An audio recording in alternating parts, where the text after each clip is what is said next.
Welcome back. Beth Chase here. I am the producer of Know Thy Risks eTips. Well, today we will be discussing the importance of reducing your text messaging risks. In fact, we have produced a continued education video that covers more HIPAA regulations regarding text messaging because there's a lot to cover on this topic.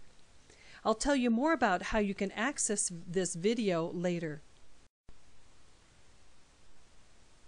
The risk management side of text messaging is an important subject because pregnancy medical clinics who are using the text messaging to remind patients about their upcoming appointments are reporting a significant decrease in the no-shows and an increase in the appointments kept. This is a very good thing, and so we want to keep using what works to increase the number of women we are serving. However, pregnancy medical clinics have one major consideration when implementing a text messaging program with their patients. It is the federal government. The Federal Department of Health and Human Resources, HHS, has commissioned a task force called Text for Health.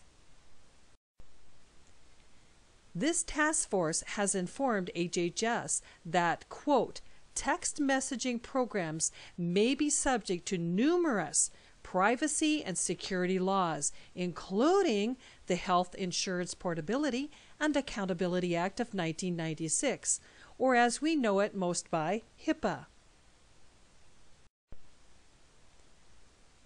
According to Lorraine Mazurik, our national HIPAA consultant, HIPAA has determined that medical appointments fall under the privacy and security rules of HIPAA.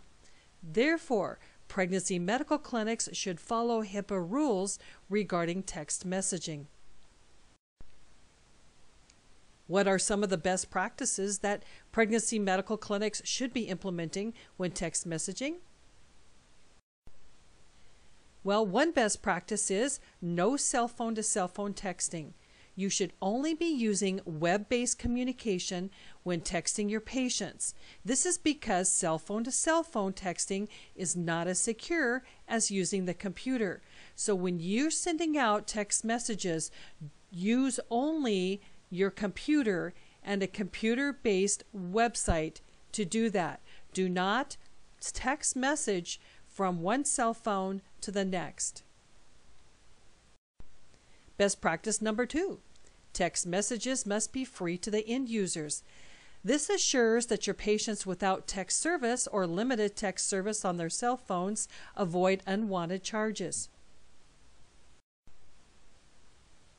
Best practice number 3.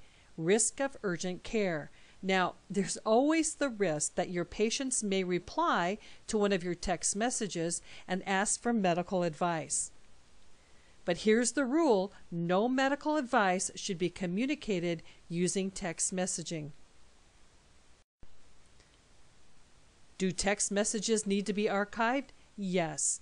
All text messages must be saved and archived for up to 7 years. Is text messaging part of the patient's medical record? Yes, it is. Text messages and responses received are part of the patient's medical record. Be sure to check out our continued education video on the HIPAA regulations regarding text messaging. You will find this video further down on this page.